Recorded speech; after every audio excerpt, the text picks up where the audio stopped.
Hey guys, Tech Rally here and welcome to the 17th lesson of Blockstack plus React.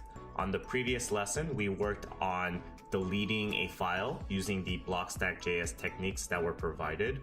We also learned about the limitations that currently do exist within the Blockstack.js library in terms of deleting a file.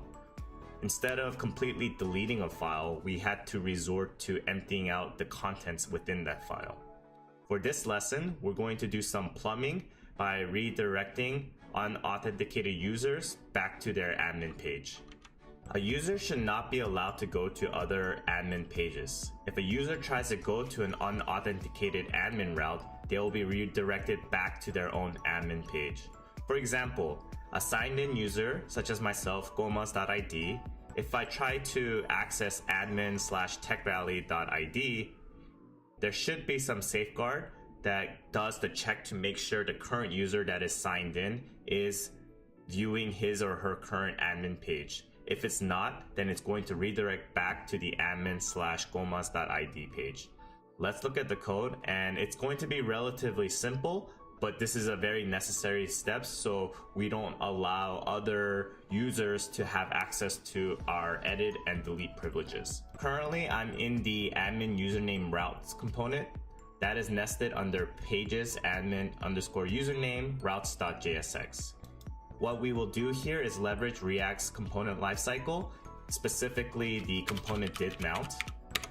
In the component did mount, we will need two things. The first item we will need is the current username that's signed in.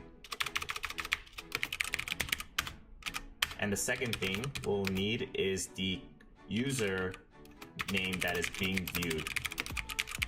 The first item can be established by importing the my context from the user provider. So that will be located in components, user provider.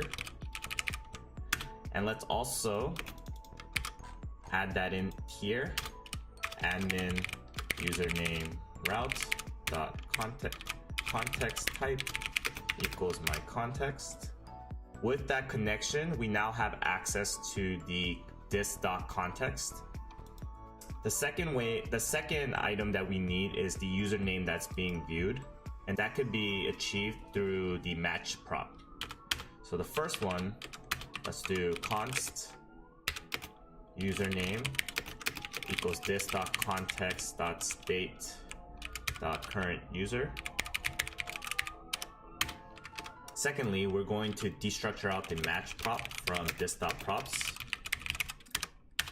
Once we have these two variables, we can do a comparison that says if match.params.username does not equal the current username, we want to history.push to the actual admin page here.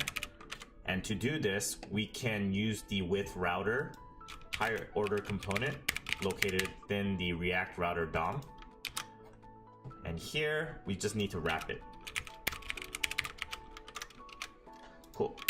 Now that we have access to the history prop, we can include it as part of our prop type validations. In the props, we could destructure out history.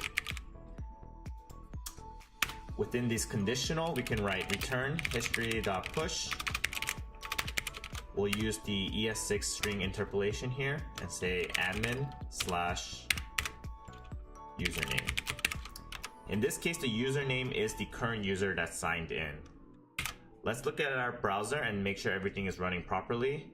I have the terminal already running at the moment, so if you need to do that, just type in npm run start and we'll look at the browser together.